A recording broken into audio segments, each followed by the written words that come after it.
दिल्ली का ही एक आदमी है, वो जाके वहाँ लोकल वो ऐसे ही बन जाएगा। और खास तौर से शाहजहां के शालीमार पार्क के तो केंद्र बिंदु है ये हमारा। दिल्ली सरकार द्वारा भारत सरकार के रेल मंत्रालय को पुरानी दिल्ली रेलवे स्टेशन का नाम चेंज करने की इच्छा जाहिर की गई है, तो उस पर आपकी क्या राय है? चेंज होना चाहिए। देखिए, जो ये दिल्ली हमारा दिल्ली जंक्शन बहुत प्राचीन रेलवे स्टेशन है, तो ऐसी मांग उठी है कि उसका नाम का परिवर्तन किया जाए।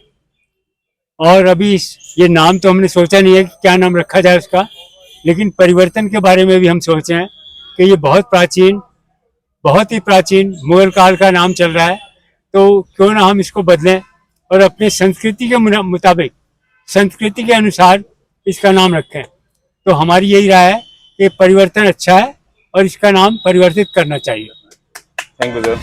सर, एक दूसरा क्वेश्चन ये आया है, अभी पिछले कुछ ही हफ्तों में एक चीज ये निकल के हो रही है कि अगर खेल की तरफ देखा जाए, चाहे क्रिकेट हो चाहे हॉकी, अगर वो पाकिस्तान के साथ होती है तो उसे एक तरीके से कॉम्प्रोमाइज या उसे देशभक्ति में गिनने जाता है। बट अगर कोई भारतीय कलाकार किसी पाकिस्तानी कलाकार को अपनी पिक्चर में लेता है, उसके संग काम करता है, तो उसे देशद्रोही का टैग दे दिया जाता है।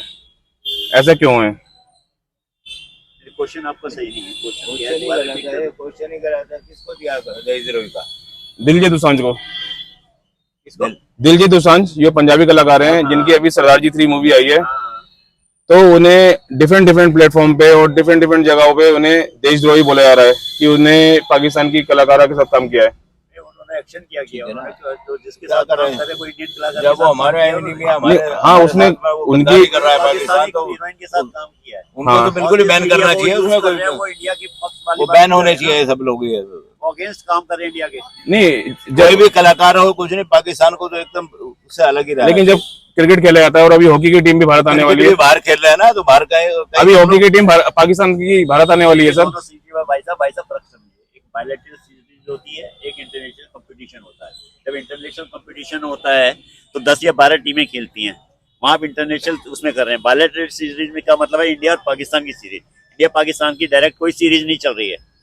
आप बताइए पाकिस्तान की कोई डायरेक्ट सीरीज चल रही हो इंडिया पाकिस्तान की, या पाकिस्तान इंडिया की आ रही हो? नहीं, अगर बहिष्कार किया जा रहा है तो सभी प्लेटफॉर्म से किया जाना चाहिए वो, क्योंकि उसमें आपके उसमें क्योंकि डायरेक्ट आप दोनों कंट्री इन्वॉल्व नहीं है।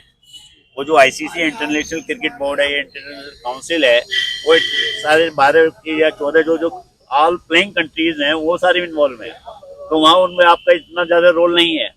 हमारी लड़ाई तो 2 1 to 1 है ना।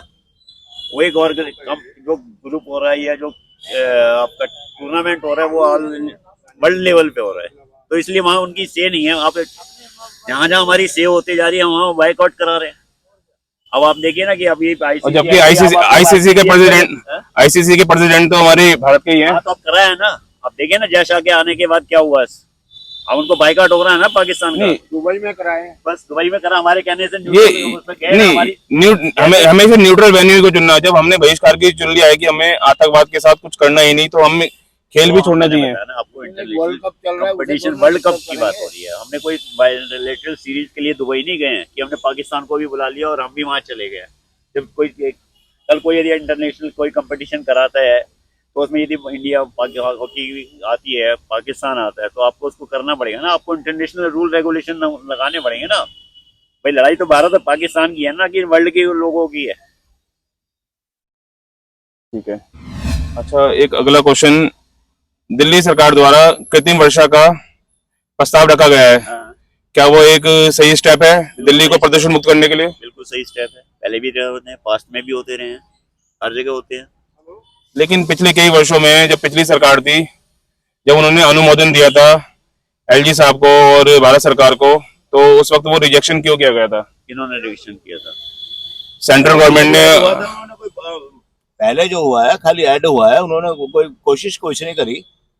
उन लोगों ने उससे ज्यादा पैसा तो कितने करोड़ रुपए, 55 या 60 करोड़ रुपया तो उसमें ऐड लगा दिया है। और जबकि उसकी कैश जो कॉस्ट थी ना, इम्प्लीमेशन की कॉस्ट है, वो 5 या 7 करोड़ रुपए है।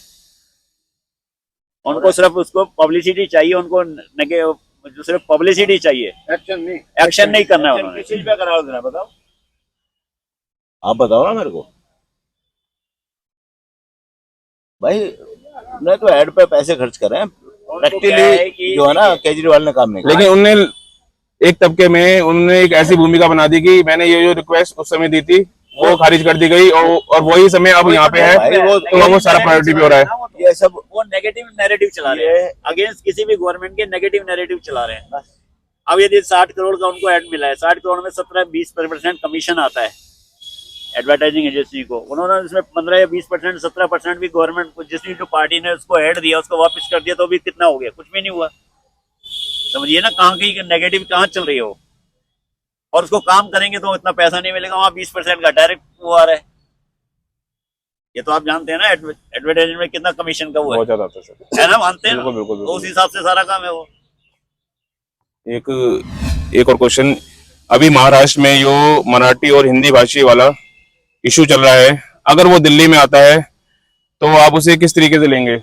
अगर कोई फॉर एग्जांपल कोई हम सब में से कोई बंदा मराठी होता है और वो बोलता है कि मुझे मराठी आती है, मैं हिंदी नहीं बोल सकता, तो आप उसे मारेंगे या उसे कोऑपरेट करेंगे? हम कोऑपरेट करेंगे उसे।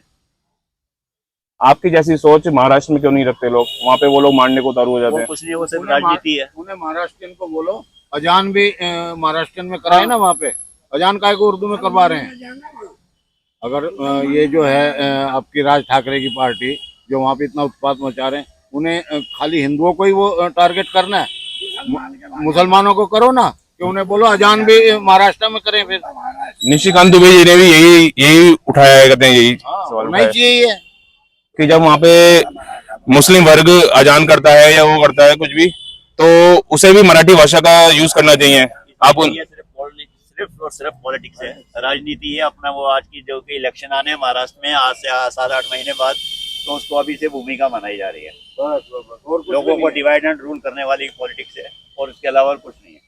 और अगर यही बीमारी अगर दिल्ली में आ गई और दिल्ली में कुछ दंगे हो जाते हैं जिससे लोगों की जान हानि का भी हो, तो हमको समय रहते हुए उस चीज को रोका जा सकता है।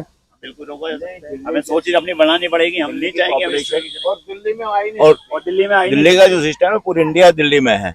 महाराष्ट्र में थोड़ा सा एक मुंबई का एरिया है ना, प्रॉपर मुंबई में लगा लो कि वहाँ पूरा हिंदुस्तान है। बाकी महाराष्ट्र का बहुत बड़ा एरिया है जहाँ वो मराठियों का ही सिस्टम चलता है, उसी के बेस पर वो राज कर रहे हैं।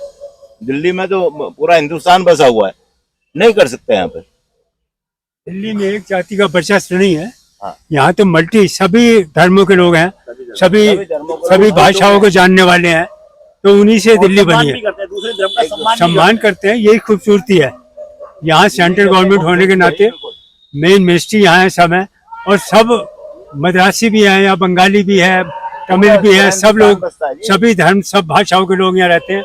उन्हीं से दिल्ली बनी है, और यही खूबसूरती है दिल्ली की।